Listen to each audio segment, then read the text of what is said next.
अस्सलाम वालेकुम। आज हम डिस्कस करेंगे जो क्लोरोफिल की स्ट्रक्चर को।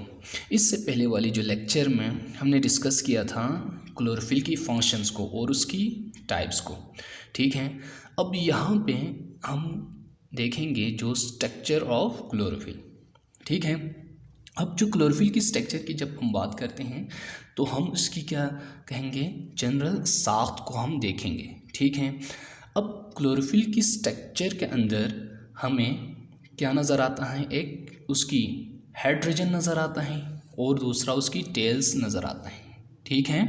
यहाँ पे अब मैंने यहाँ पे कुछ पॉइंट्स लिखे हुए हैं, उस फर्स्ट हम उसको समझेंगे, ठीक है। उसके बाद हम इसकी जो स्ट्रक्चर है पूरा स्ट्रक्चर उसको डिस्कस करेंगे।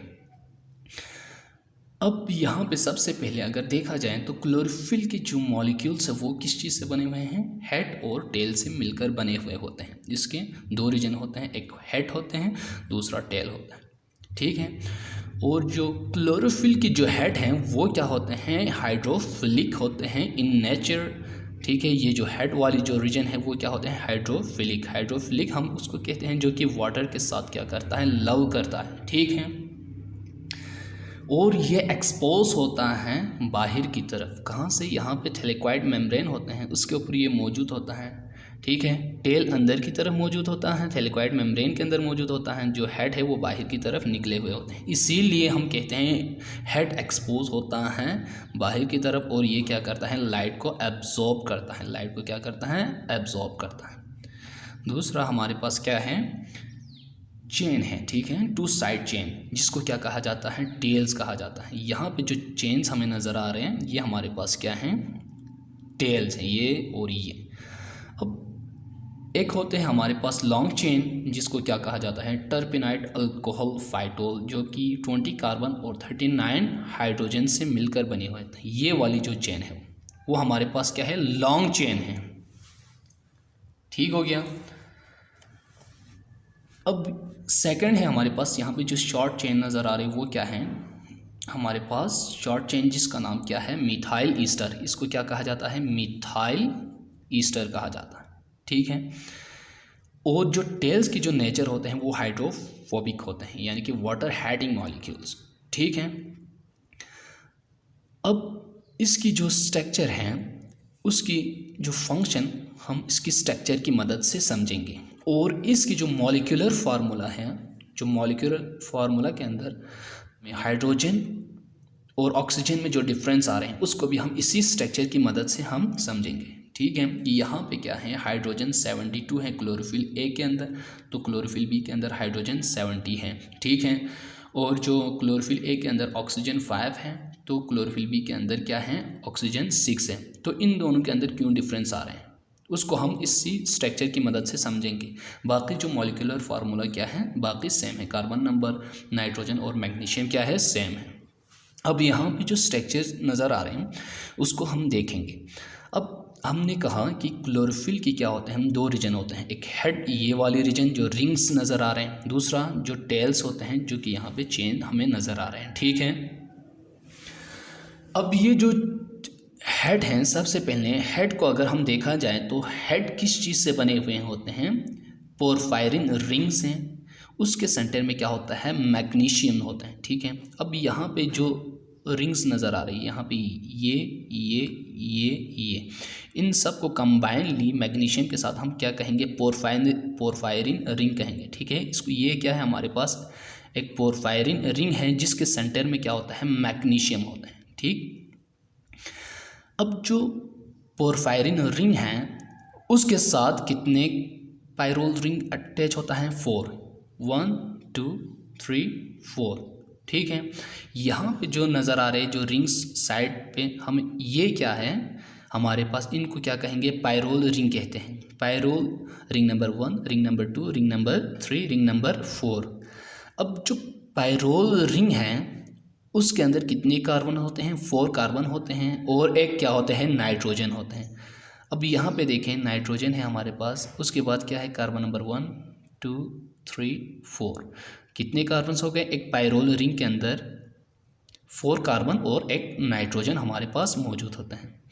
अब इस रीजन को क्या कहा जाता है, हेड हैं ऑफ क्या है हमारे पास क्लोरोफिल के, ठीक है, क्लोरोफिल की हेड रीजन है।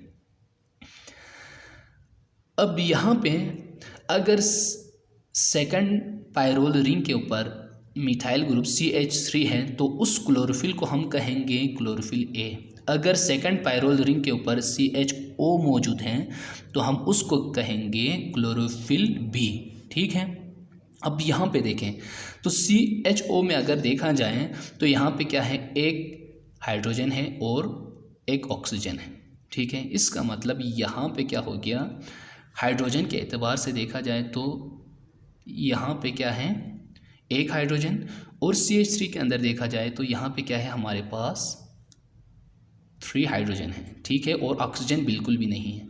इसी वजह से क्लोरोफिल A के अंदर क्या आ रहे थे, एक ऑक्सीजन कम आ रहे हैं और 2 हाइड्रोजन ज़्यादा आ रहे हैं, और यहाँ पे क्या है, एक ऑक्सीजन एक्स्ट्रा आ रहे हैं, ज़्यादा आ रहे हैं, और 2 हाइड्रोजन कम आ रहे हैं, क्योंकि यहाँ पे क्या है, क्लोरोफिल A के अंदर CH3 मौजूद है, यहाँ पे क्या है, CHO मौजूद है इन क्लोरोफिल B।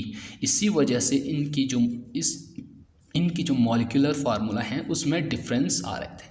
बाकी क्या है, सेकंड नंबर पे CH2 CH3 मौजूद हैं, और यहाँ पे थर्ड पे मिथाइल ग्रुप हैं, तो यहाँ पे भी मिथाइल ग्रुप हैं, और यहाँ पे भी क्या है, CH3 ग्रुप अटैच हैं, और यहाँ पे क्या है, CH2 डबल बॉन्ड CH मौजूद है।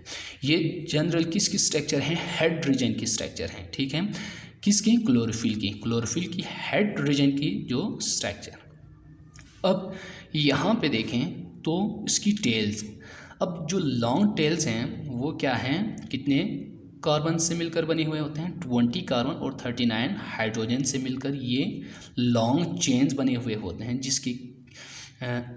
जिसका नाम क्या है, टर्पेनाइड अल्कोहल फाइटोल, ठीक है।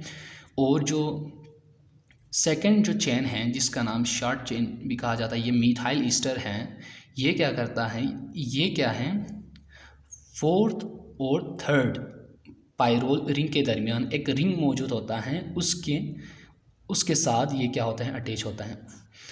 अब ये दोनों चेन क्या करता है, यहाँ पे अगर हम क्लोरोप्लास्ट के स्ट्रक्चर में आके अगर समझें तो ये हमारे पास क्या है, क्लोरोप्लास्ट है, पूरा क्लोरोप्लास्ट है, और यहाँ पे हमें एक स्टेक नज़र आ रहे हैं, ठीक है, पूरा स्टेक नज़र आ रहा है। उसमें से एक सर्कल नुमा जो स्ट्रक्चर है, यहाँ पे सर्कल नुमा एक स्ट्रक्चर है, उसको हम कहेंगे थैलेक्वाइड, ठीक है।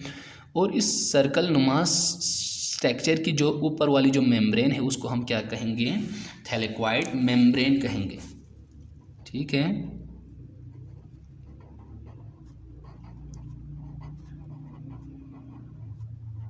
थैलेक्वाइड मेम्ब्रेन कहेंगे, ठीक।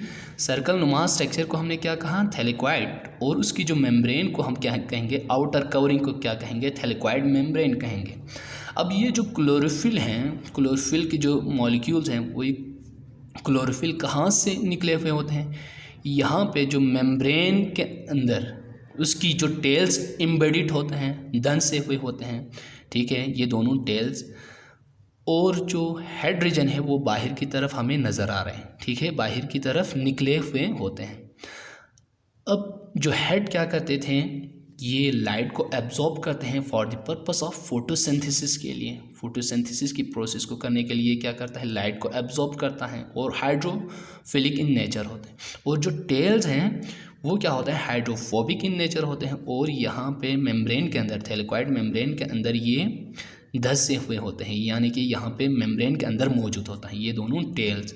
और ये क्या करता है, क्लोरोफिल की जो पोजीशन को एक जगह पे रखने के, बरकरार रखने के लिए क्या करता है, हेल्प करता है, दोनों टेल्स, ठीक है। और थैलेक्वाइड मेम्ब्रेन के ऊपर क्या होते हैं, हमारे पास पूरा क्लोरोफिल की जो मॉलिक्यूल क्लोरोफिल मौजूद होता है, और उसी की मदद से फोटोसिंथेसिस का प्रोसेस होते हैं प्लांट्स के अंदर। तो ये थी स्ट्रक्चर ऑफ क्लोरोफिल के हवाले से।